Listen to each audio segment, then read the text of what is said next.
How does definition of the situation influence social behavior?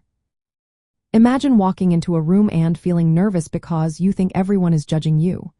Even if no one is actually paying attention, your mind has created a story that shapes how you act. That's the core idea behind the definition of the situation. It's a concept from Symbolic Interactionism, a sociological theory that looks at how people make sense of their world through social interactions. Basically, how we see a situation influences how we behave in it. When people interpret a situation as serious or dangerous, they tend to respond with fear or caution. For example, if someone believes they are in trouble with the law, they might act nervous or defensive, even if they are not guilty. The way we define a situation guides our reactions, and those reactions can become real because of our beliefs. This is why perceptions matter more than the objective facts sometimes. Symbols like words, gestures, or appearances help us understand what's happening around us. If someone raises their voice, we might see it as anger. If someone smiles, we might think they are friendly. These symbols help us interpret social cues and decide how to act. Our understanding of these cues shapes our behavior and influences how social interactions unfold. The way we define a situation also shapes how we see ourselves.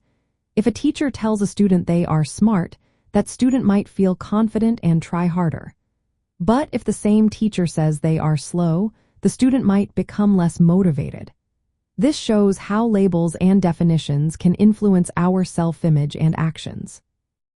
Society itself is built on shared definitions of situations. When most people agree that a handshake means greeting, it becomes a social norm. But because these meanings are flexible, they can change over time. For example, during a health crisis, people might see social distancing as necessary, which then influences everyone's behavior. The Thomas theorem states that if people define a situation as real, then its consequences are real. So, if someone believes they are sick, they might isolate themselves, even if they are not contagious. False beliefs can still produce real effects because of how people interpret their circumstances. In everyday life, this concept explains why people act differently in the same situation. If someone believes a meeting is important, they prepare and participate actively.